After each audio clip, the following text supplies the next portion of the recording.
as a psychiatrist for my patients when I ended up giving them more medicine than I wanted to, more toxic medicine that I was comfortable with, and still not seeing results that I was happy with, that they were happy with. I decided to explore smaller amounts of lithium for people who did not have bipolar.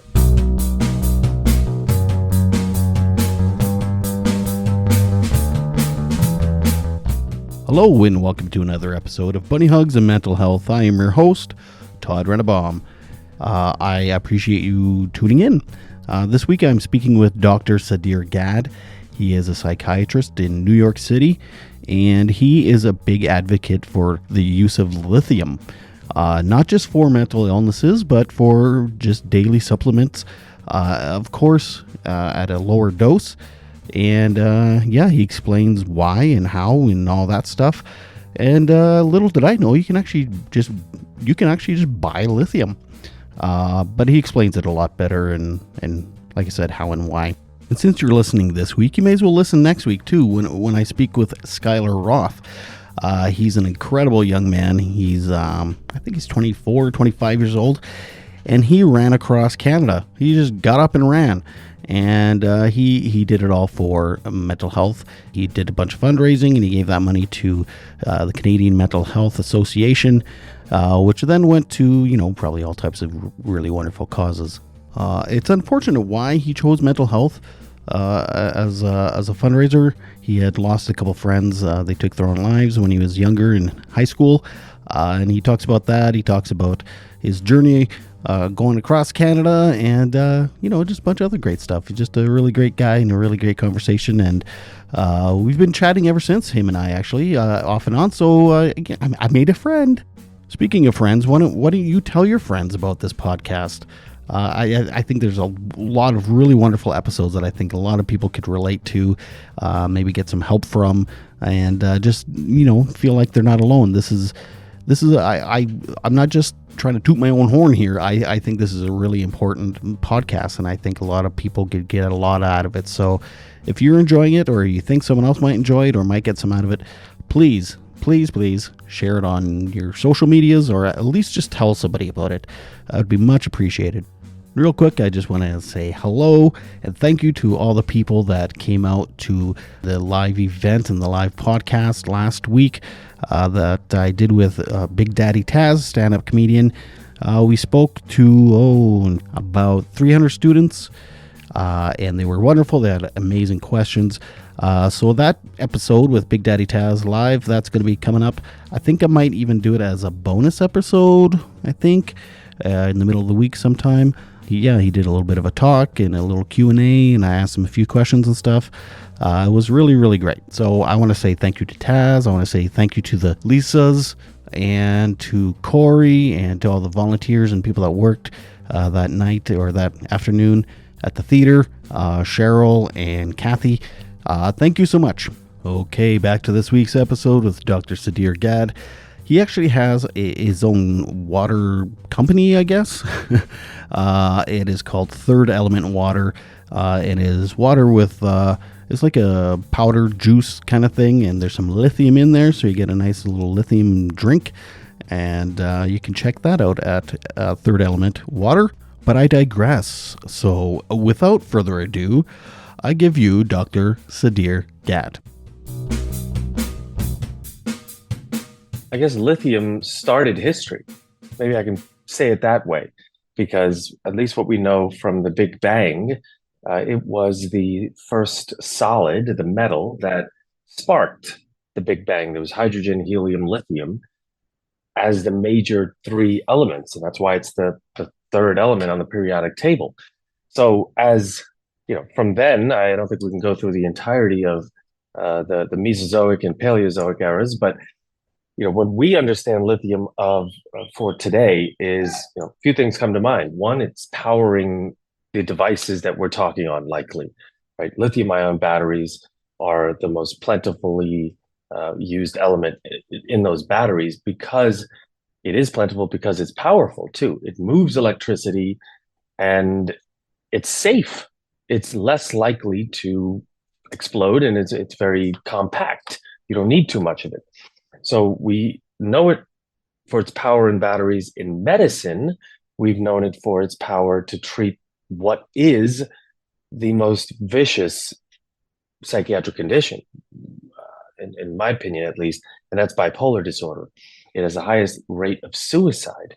It's most difficult to diagnose, and it's probably most difficult to treat because the insight into it is usually very low. So it's excellent at treating that, and that was discovered by an Australian researcher formally. His name is John Cade, and one of my heroes certainly. And he started literally in guinea pigs, giving them something that he didn't know was lithium, and realized that it was very calming for them. So he started using that combination on his patients. Later found out, okay, this is lithium I'm giving them, and let's see how much I need. So here we are many years later with its recognition as the most important medication for that condition, and yet it's still underutilized. In psychiatry, it's from the top 25 medications cataloged, at least in the last like 3 years. It's usually lithium is at the bottom, while benzodiazepines and multiple antidepressants and other medicines are near the top. So that seems nonsensical to me, that we have such a great medicine and we underutilize it. My experience with it was being frustrated with the menu and the tools that I had as a psychiatrist for my patients when I ended up giving them more medicine that I wanted to, more toxic medicine that I was comfortable with, and still not seeing results that I was happy with, that they were happy with. I just started to explore smaller amounts of lithium for people who did not have bipolar. And I realized later that I wasn't taught that it was actually an essential trace element that is, when it's in nature, when it's consumed in water, in springs, and there's some Canadian water companies called Happy Water, and some are around the world, uh, those regions are healthier, that it is already present in us, that small amounts of it are actually sold online over the counter. So it's from so many angles, and forgive me if I've been all over the place, but there's physics, there's electricity, there is severe persistent mental illness, and now I'm trying to bring the attention to its use in wellness as well as different kinds of illness. Yeah, because anytime I heard lithium, it was like, oh, so and so's on lithium. I was like, wow, that's a very powerful medication. They must be really sick. But you're saying it's actually you can use it as a preventative measures as like an everyday wellness thing.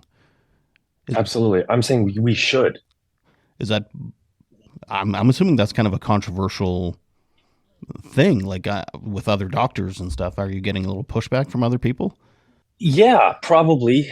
You could say that. I'm getting resistance, but I'm also trying not to, you know, uh, push back hard because I have to try and educate. I have to be gentle about this. I can't sell hard about this because then I sound like the zealot that I may in fact be. You know, because it comes from a place of pain for me too. I went into this field to help people, and it's hard when the tools you're given don't help them enough or do some harm. The do no harm thing, I always thought that wasn't enough. We want to help a lot more than just do no harm. That's just inert.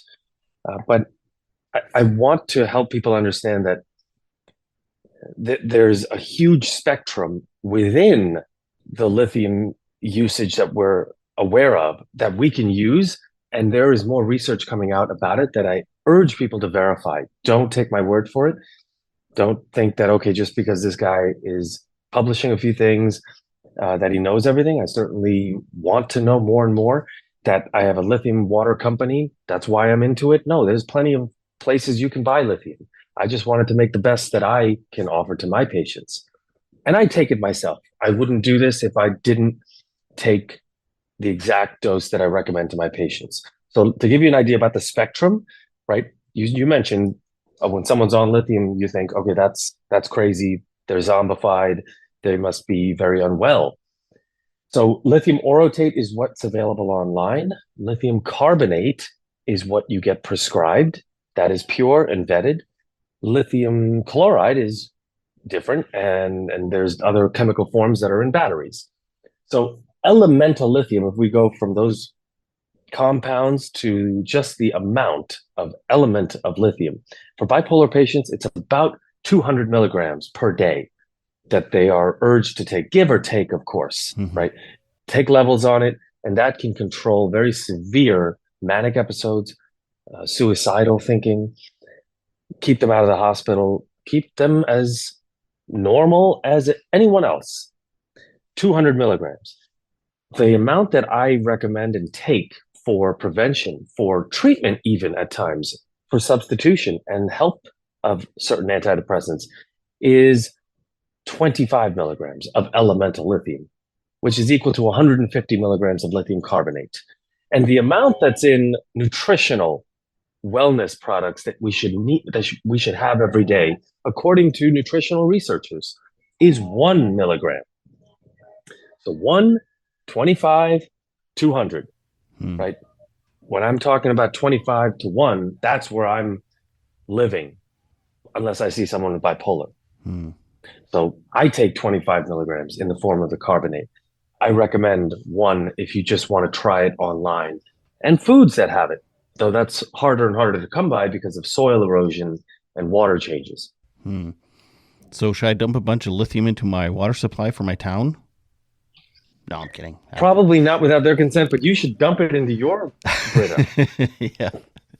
Well, I'm on a bunch of other meds too. Like I'm on a fixer, and I'm also on quetiapine to help me sleep at night. And now I also just started Concerta. So it's like, I mean, I was just diagnosed with ADHD like about a month ago, so this is new to me. So I am hoping that, because I'm finding the ADHD meds are actually helping my anxiety better than the Affixer. So I'm hoping once I'm all stable and everything, and then I can start maybe eliminating the Affixer a bit, or maybe even the quetiapine. I don't know.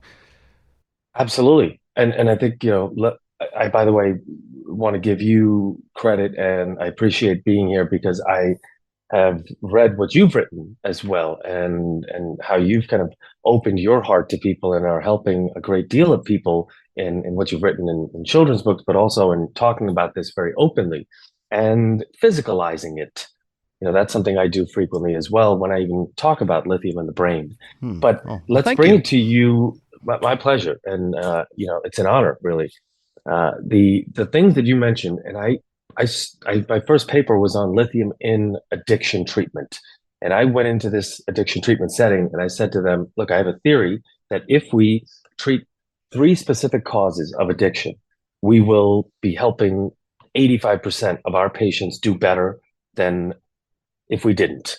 And those three, some of them are already being addressed, but all three, we have to hit all three, and that is physical, emotional, and attentional. So, pain or medical conditions, we got to make sure they're medically more sound than before and are dealing with their accidents or injuries. We have to help them deal with any trauma that they have, right? Emotional pain. If that is being medicated, we have to help them. And I have an idea to use a tiny bit of lithium, guys, to help them with that so that they start using less of the kitchen sink approach because the other medicines that we could be giving them have their own side effect profiles. And by adding this along with vitamin D and things like that, we can reduce their medication burden.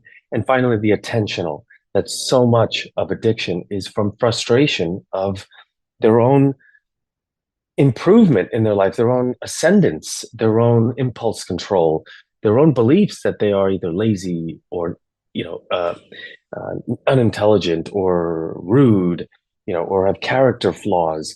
So if we actually treat folks that don't have college degrees, don't have high school degrees, sometimes don't even have GEDs, the the prejudice is that I cannot give someone who's addicted a controlled substance. But I would tell them, guys, if we give this to them, they will not abuse it. They will be getting something bigger. which is pride, which is powerful. And they will not abuse this medicine, also because we'll monitor it. But even when we discharge them, they won't abuse it because they know it is helping them earn money and get healthier. So a lot of my patients take a stimulant. And over there, even when we studied it, the results were that we doubled improvement rates and halved relapse rates Hmm. with this system. That with a stimulant, if they had ADHD, they took an ASRS scale test, which is from Harvard, self-reporting scale, and a history and physical. If they had ADHD, they took a stimulant, they took the low dose lithium, and we dealt with their physical illnesses. That was a unprecedented combination of treatments instead of just giving them band-aids or naltrexone to stop cravings or suboxone only. So it's this combination approach that I've been talking about, and now on your end, the Concerta breakthrough. That's great. Hmm. I think it'll really help in terms of your organization and your capacity throughout the day, which lets you be less anxious about what hasn't gotten done at night. Hmm. Then you don't need to be hammered to sleep with something like Seroquel, which over time, or quetiapine over time, will lead to hormonal changes, increases in appetite, and potentially inflammation, pre-diabetes. We that would be a great thing for you to not need at night. And you can just add the low dose lithium in combination to all those and watch your need for the Seroquel, the quetiapine dissipate, and even help you in reducing, when you're ready, uh, the effects are slowly, because that is a difficult medicine to just stop taking. Don't I know it?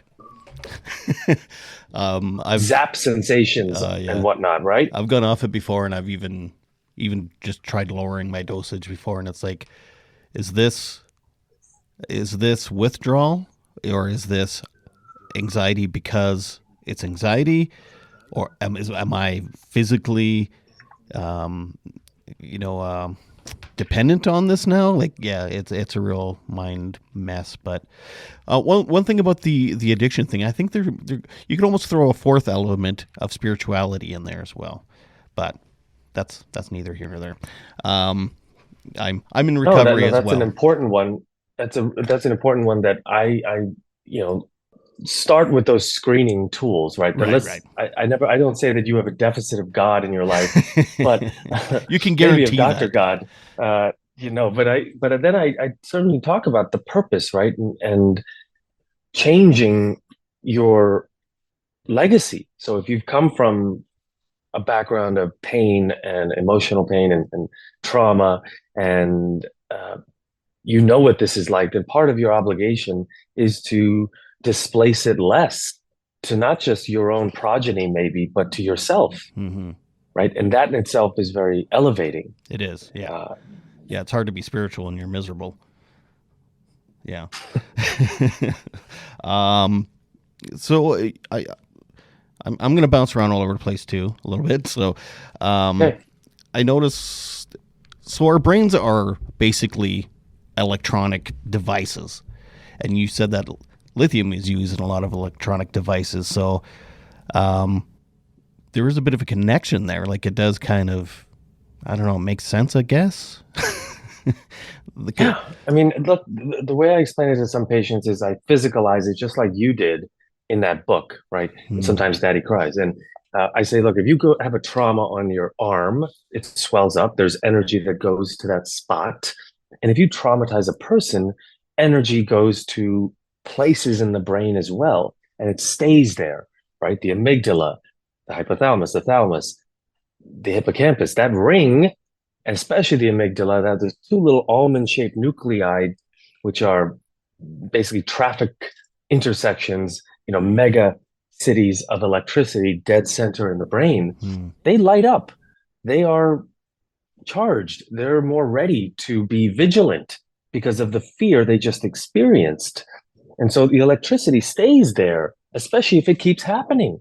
Hmm. Otherwise, it can dissipate. But if you continually put a person in fear, whether it's at war or at home, then that's where it goes. There's an internal, not swelling, but collection of electricity. And so downstream, that means more activation of stress hormones, reduced activation of growth hormones, and staying in this vigilant, frightened, defensive state. So lithium moves electricity. And so my theory would be that, and I think we've seen this in certain hormones and differences and sleep differences. So hopefully one day we can actually see it in real fMRI imaging. But that if it moves electricity, adding this will balance and reduce the traffic jam that's dead center. And within those limbic or reptilian tracts, it will help move the electricity from center out. Hmm. So you are more relaxed. So you sleep deeper. So you dream again. So you are less inflamed downstream, less cytokines of PTSD. What's a cytokine? And a cytokine is a green or red light, basically, of should we turn on the immune system or not? Hmm. How active should the defenses inside the body be? Hmm. So when someone is sick and they have a fever, their cytokines are high. It's all green lights in there, right? And so, like any city, we want a harmonious flow of green and red light of, okay, we just inhale this thing, turn it on, get rid of this, and don't attack ourselves, right? Don't have autoimmune conditions, don't create cancers, right? And that kind of back and forth battle inside is dictated by cytokines, which is dictated by brain activity, really, Hmm. and gut connection to the brain. Our microbiome make make neurotransmitters, Hmm. and they also respond to stress. So it's such a mind body connection, person population connection, person population planetary connection. So health is really symbiosis. Yeah, I'm kind of getting spiritual in my mind. I'm like thinking outside. It's like lithium is the beginning of the universe, man, and like it's like I'm getting. Yeah. Yeah, we need more lithium. We'd be more one with the universe and Even with more each other. balance and harmony. Yeah, I mean, we're less likely to hurt ourselves when we take lithium, right? It's anti-suicidal. Hmm. It is literally not just the best medicine for bipolar disorder, but it, along with clozapine, which is a very strong antipsychotic, the best treatments against suicide. And frankly, I, I don't know about the history on and research on little bits of clozapine that could be done, but little bits of lithium in water means lower suicide rates in that area. So we are less likely to hurt ourselves and hurt others. So it is more of a harmonious symbiotic salt Hmm. into the water, Hmm. which you might want to consider Well, in your town. Though I mean, you live in Canada, man. Come on, that place. It's as close to Shangri-La as it gets if it was frozen tundra Shangri-La. okay, I mean, we have our problems too, but yeah, it's not bad. I'm not complaining. So I get a lot of. You hear so many things from so many different doctors and so many experts and so many or so-called experts. It's like it gets so confusing as to like, okay, what do I believe? What do I listen to? Plus, everybody's different. It's like I've talked to people that are swear up and down with psychedelics. I've now lithium, now like acupuncture and Reiki and all this stuff. It's like, okay, what the fuck do I listen to? Well, you listen to all of it, and I think that there's room for all of those things. I'm not, as I said, overtly zealous where I would say lithium or nothing. I would say lithium just is not the panacea. It's not the cure all. It's the panauxilia. It helps all. So let's look at fluoride or iodine, right? Or other things on the periodic table that are given by God, let's say, or evolution, or is just in the planet. Adding those to our diet helps reduce and prevent. It helps prevent and reduce certain illnesses. By having iodine in your diet, you reduce thyroid illness and IQ issues later. Fluoride to vitamins, excuse me, to cavities, right? So iron to red blood cell health. So it's similar there that by using lithium, we actually improve other components of medicine. It's an addition.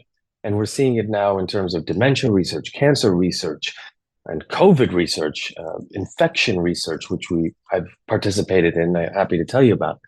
So whether look at psychedelics, they are hacks. Okay, they will if we figure this out in terms of types of mushrooms, types of and concentrations of ketamine and uh, psilocybin. Psilocybin. I mentioned mushrooms, LSD. We will study and figure out the amount per kilogram necessary to elicit a calming and safe trip, guided, ideally. I've done this, okay, unofficially, all right, with patients, Hmm. um, unofficially, and and sometimes I think I'm pretty effective if someone lets me in to go into, verbally, surgically into their pain, into their deepest pain, and help them to reframe it and find blame and forgiveness for their fathers, their past, their It's always the lovers, father. etc., themselves. We're number one, definitely. So if you can be a good dad, or good enough, you've already done a heck of a lot. Uh, so I'm pretty good at it, but when you add this stuff, you almost have superpowers. It makes it much easier. Hmm. Uh, but there's risks too, and that's what we'll figure out how to mitigate those risks. So I've told people, all right, if you're going to take a trip, get on a couple of days of low dose lithium, protect yourself, put Hmm. on a seatbelt because you don't want the residual bad trip. You don't want to be in untrained hands and all of a sudden have residual psychotic symptoms, so there's room for synergy. Right. Hmm. Interesting. Well, I like how what you're saying, because some people are like, oh man, psychedelics, it's the only way, or this is the only way, or that's the only way. I like that you're saying this is just another tool. It's not the be all and end all. It's not the you're not a zealot, I guess. I'd like to hear about the Oh, COVID.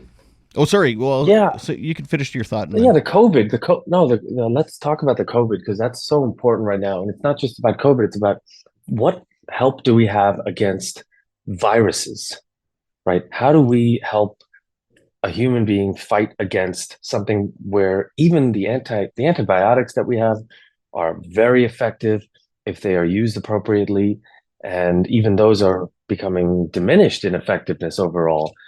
Uh, but antivirals, we're really not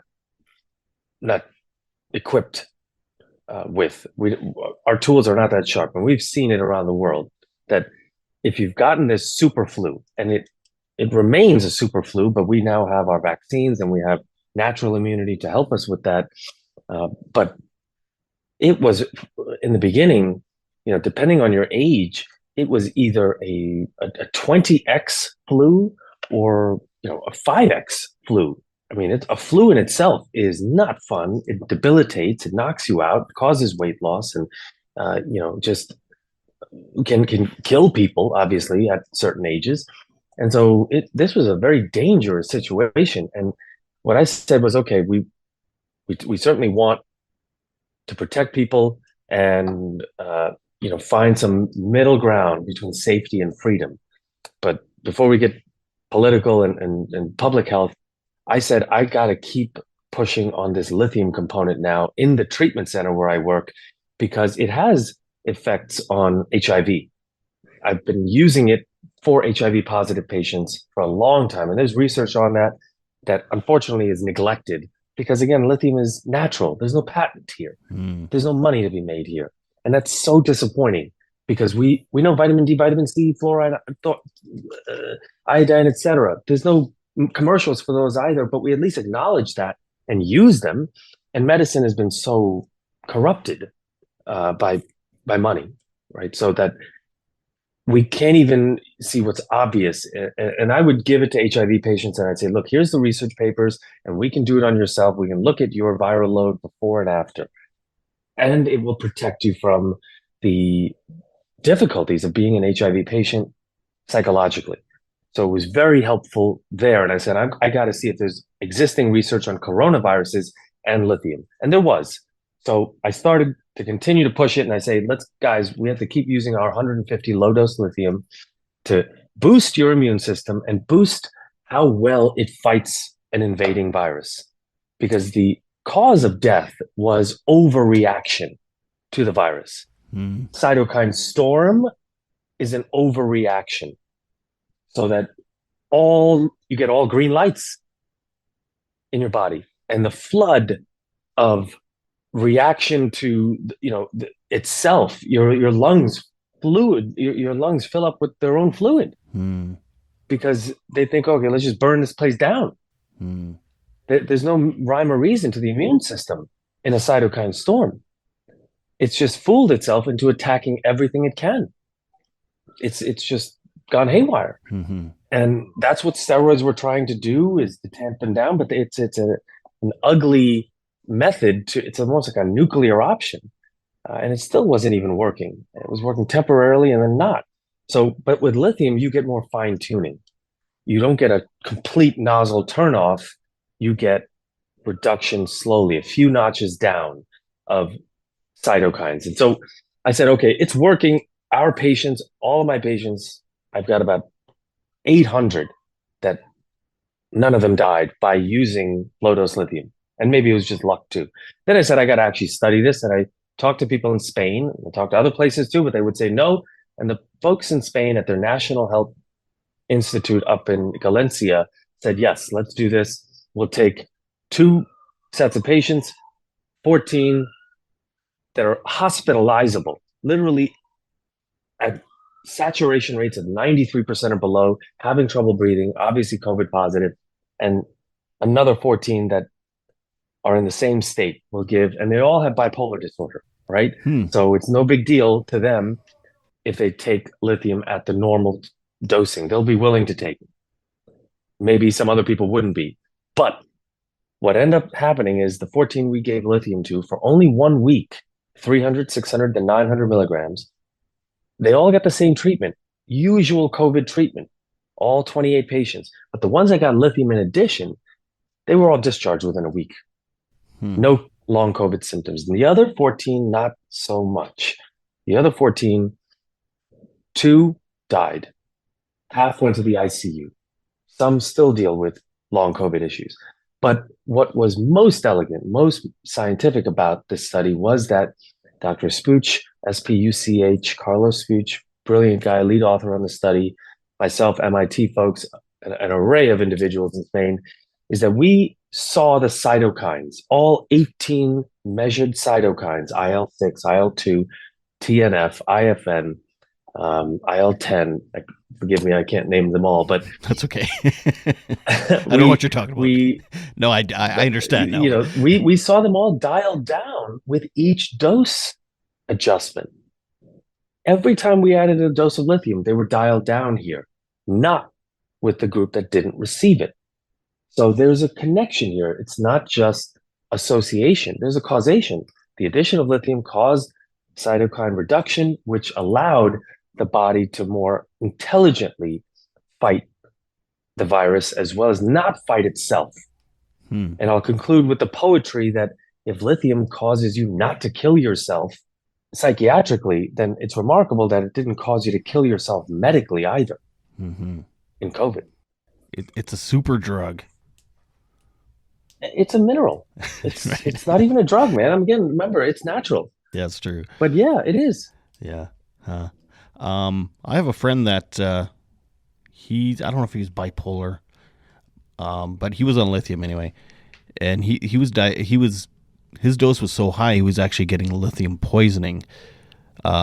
Is there a chance of any kind of long-term effects for even the 25 milligrams or the 25 milligrams of the elemental?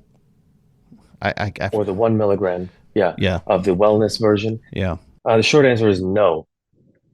And, your friend, and that's the other side of this, is like earlier I was saying, too much of a good thing is a bad thing, right? You can save your life with potassium if you have dysentery, that they're going to give you potassium chloride in a drip in a hospital. But the lethal injection in Oklahoma is also potassium, Hmm. the same amount, but just in a bolus. Hmm. So in nature is the angel is the dose and the devil is the dose. So with lithium and bipolar, I think too frequently we have this dogma that we have to reach a certain level and that has to stay at that level, despite what the patient is telling us. And and my patients who have bipolar, I always tell them, let's live at the lowest level possible that provides us control of this condition. All Hmm. right. So, to your friend, I would say, I'm, sorry that that was neglected to be told to you that we shouldn't take 900, 1200 milligrams a day if we can get by with 600 or 450 milligrams a day of the lithium carbonate, which is about, instead of 200, it's 100 of elemental lithium. At the dose that is 150 a day or 1 milligram a day, right? That is one little plug, right? My water, third element water out of Texas from a spring. That 1 milligram, no, it's cleared completely from the kidneys, as is 25, completely cleared. No issues related to thyroid that I've studied that are even in the literature. It doesn't exist. Hmm. How do you get money to do more studies to make this more mainstream, to change the stigma around lithium? I suppose it's all political and all types of other crap. Yeah, but I'm hopeful. You know, I guess I'm taking too much lithium because I'm very hopeful, you know, that And we ketamine. have, you know, there might be a hangover with that the next day. So I can't really be someone who deals with hangovers. Though, by the way, lithium will offset your Friday night fun if that is something, people do and they do. And Hmm. I once in a while do that, but it can, especially regularly, but even that night do that. So, but how do you get money? I think we have a grassroots movement of research. If you look up low dose lithium now, I'm no longer number one. Great. Hmm. I'm happy to be supplanted because that means, in fact, number one now is out of the great country of Canada. Number Hmm. one is out of a Sophie Hallstrom. I'm sorry, but I think that's sort of her name. Her and her team in Ontario did a wonderful meta-analysis of the benefits of low-dose lithium outside of psychologic benefits on cardiac health, on muscular retention. As we age, testosterone dips and we lose muscle, men and women, it can offset that because of hormonal balance.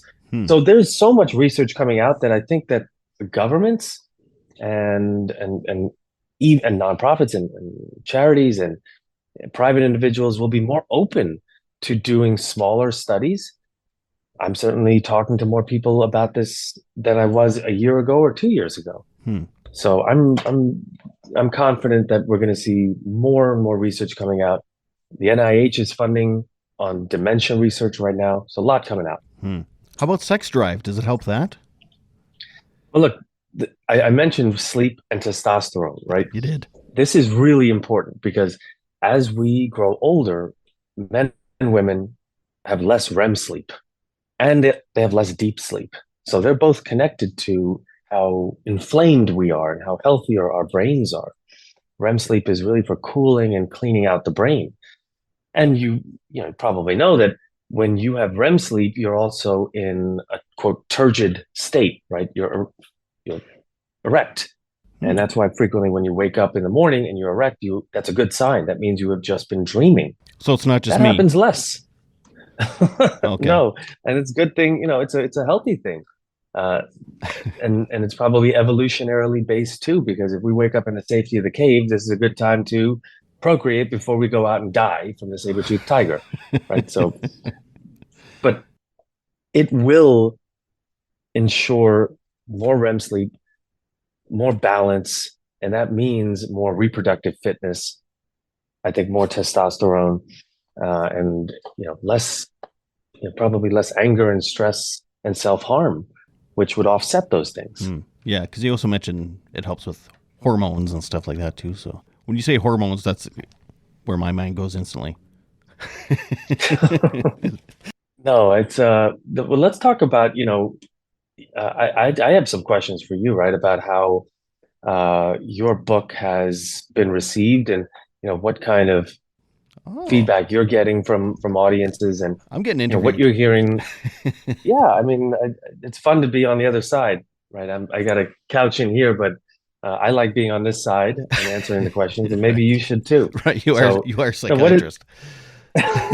what has it been like for you to, to now be an author and to listen to people? Well, the book I mean, it gets nothing but amazing feedback. Um, but because of ADHD, it's like a project I did and there's like plunk, I drop it, right? It's like I'm not an author. I don't know how to promote it. I don't know what I'm doing. I just thought it'd be a cool project to do. So I've done it and it's like on Amazon and whatever, but I don't I don't push it to like publishers or anything like that. I haven't done a book tour or anything like that. So I mean, it's possible it could do really a lot better than it's doing. I mean, it's paid for itself, so that's fine. It's self-published, but because of just my personality type, it's like it's so I've done a lot of things in my life. I've done a lot of artwork. I've done a lot of businesses. I've been a musician. Now I'm a podcaster. And all of those things, there's a common denominator. I hate the business end of it. I hate the promotion. I don't like it. I don't know what I'm doing. It's not the fun part. I like the creating part. So um, I have a hard time with that part. So I don't know. It could do. I'm assuming it could do much better, but I also don't know. I have so much other stuff on the go that it's hard to um, kind of put all my focus on that. I also have a day job, so and right now my big burning passion is the podcast. So it's like now that I've been taking my ADHD meds, it's amazing how much of that business and stuff that I don't like doing I've been doing lately with the podcast. And so yeah, the book Well, is gets great reviews from professionals and parents and everybody. and so I think, I certainly won't put you on my couch and theorize as to why you have a hard time with self-promotion and ego and such, but maybe you My can dad. separate how, yeah. uh, but he probably had a tough time too. I think all of our dads have had tougher times than us. I'm just being a smart ass. Yeah, but you're probably right. Anyway, the thing I wanted to relay is that I think it's something you can consider for others. That this can really make a difference in how kids see illness, right? That it can be as demythologized, right? There's no black box, there's no funny curtain, there's no mysticism. That it is about helping, it is about healing.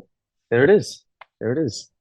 And sometimes mommy cries too, and sometimes all of us do, right? And Mm-hmm. you can keep sequelizing this and continuing it, but that aside, beyond the monetization, is really uh, the effect that it can have on kids to see that it's okay to be vulnerable so that you can get help and then come back stronger to help others.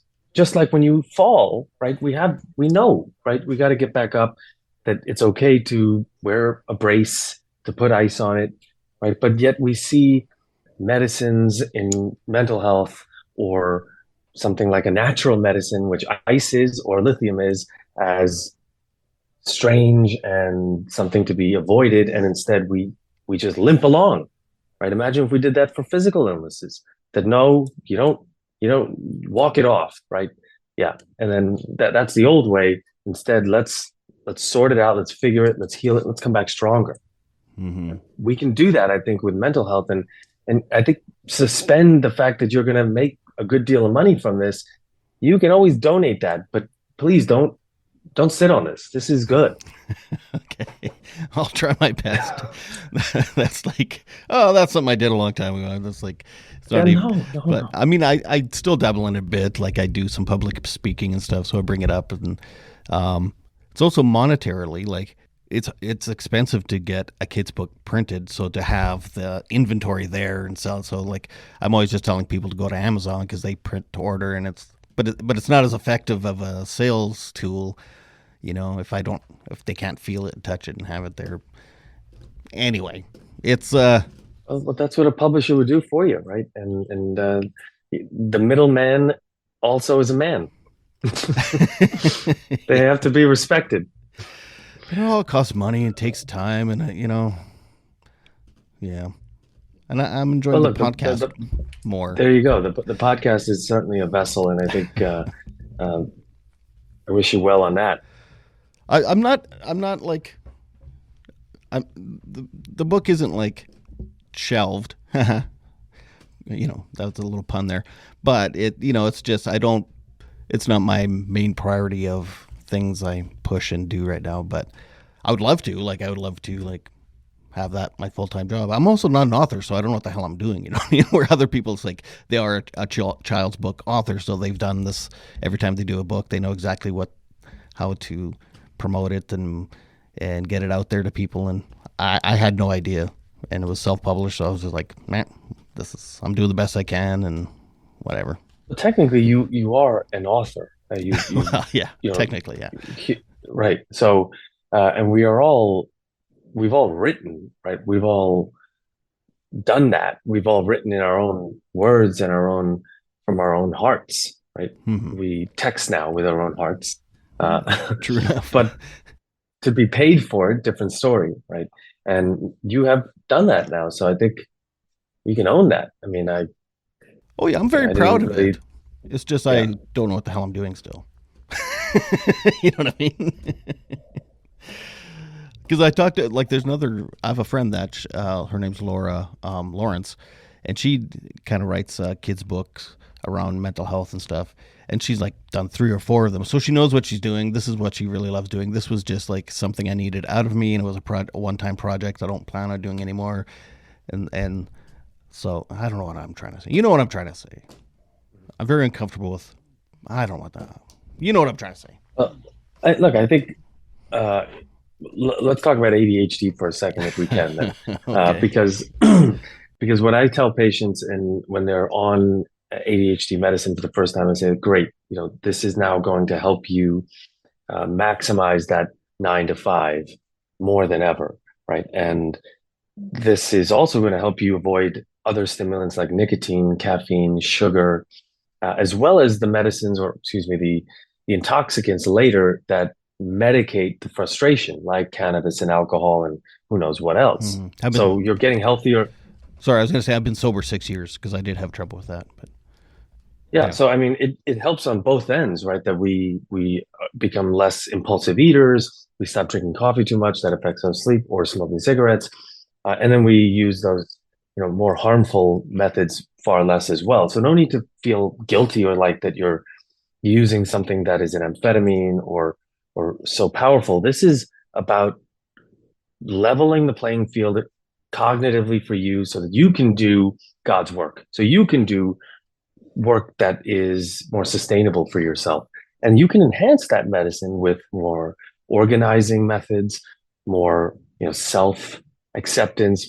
I call it oldies. All right. Occupation, love, diet. I talk about 3 liters of water, and as veganized and as vegetarianized as you can go, but you can still have meat. But the leaner and meaner and greener you are, and more beans you have during the day, you will be more light, and it will affect the medicine less.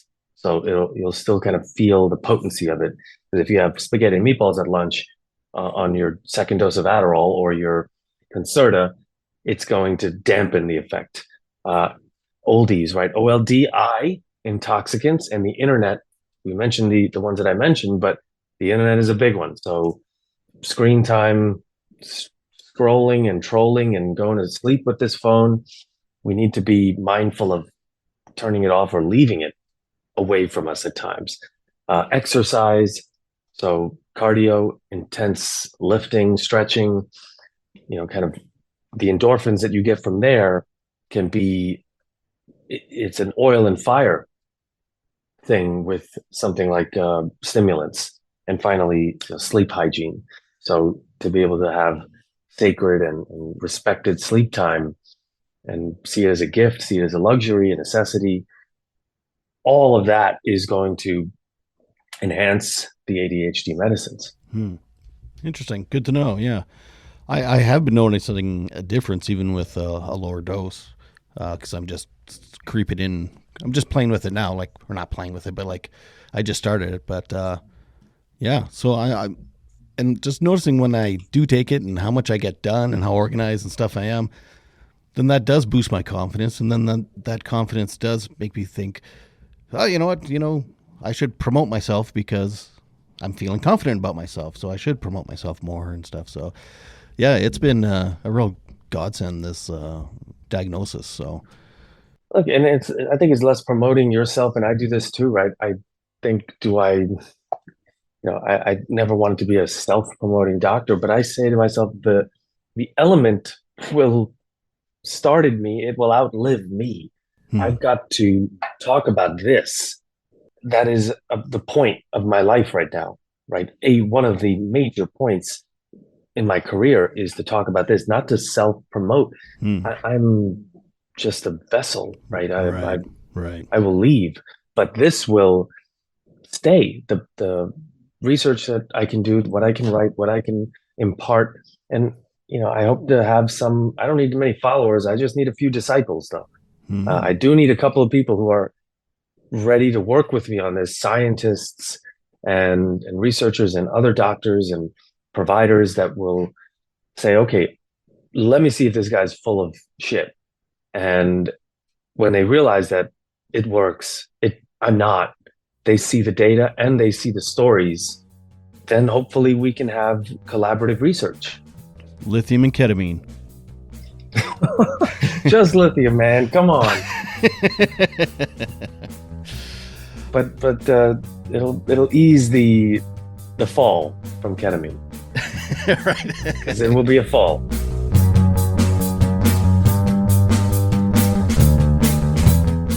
Thank you so much for that, Dr. Gadh. I very much appreciate speaking to you and learning more about lithium. And yeah, I just appreciate the whole conversation. And I hope to speak to you sometime soon. And don't forget, you can check out Dr. Gadh's water, Third Element Water. I should know the website. I don't, but I'm sure you can just Google it. Third Element Water, and order yourself 21 packs of powder. And yeah, enjoy that. Now it's that time of the episode where I like to read a bit of questions or concerns or reviews.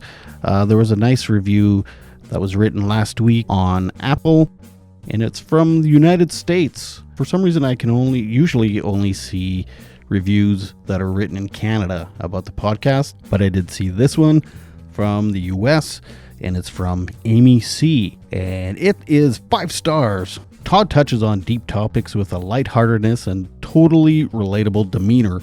This has been such a refreshing podcast for my own personal mental health journey and in educating myself on other mental health issues and how I can better support those I work and live with. That's amazing. That's exactly what I was hoping to get out of this podcast. So if you feel that way at all, please, like I said in the beginning, please tell more people about the podcast. And please do like Amy C did and rate and review the podcast on Apple. And maybe it'll be read if I see it. And if you just want to reach out or comment on something you see on Facebook, follow me on Bunny Hugs and Mental Health on Facebook, Instagram, Bunny Hugs Podcast, and on TikTok, Bunny Hugs Podcast. And like I've said many times before, I've got memes and videos and reels and all types of stuff on there, so you can check that out and leave comments or likes or whatever you want. This coming Wednesday, January 25th, is Bell Let's Talk Day. For those of you that don't know, Bell is a communication company here in Canada, and they support mental health every year. And on that day, I'm going to be speaking at an event called More Joy Regina. It is hosted by Krista Lee, and she's an amazing young lady, and she has her own kind of blog and stuff on Facebook called More Joy Challenge. Check that out. And anyway, I'm looking forward to that, and there's tickets there you can buy if you're interested in going. There's a few different speakers. I'm the first one. I'm not the keynote. I do enough talking. People don't want to hear me. And there's going to be other events. There's going to be tables and vendors, and there's going to be nice doggies there, and there's going to be like mental health kits and a chill area, a chill lounge. It's going to be a very nice event. So please feel free to join us January 25th at the Connexus Arts Center for their More Joy Regina event. Also, if you have some teens or youths in your house, I invite you to please check out youthmatter.ca and go to their Teen Talk Tuesdays. And I think it's once a month on a Tuesday night. There's live talks. They have special guests come in and talk about mental health stuff to youths and teens. So that's youthmatter.ca, and it's Teen Talk Tuesdays. Okay, now I'm going to leave. So please remember to make your beds and take your meds. Bye.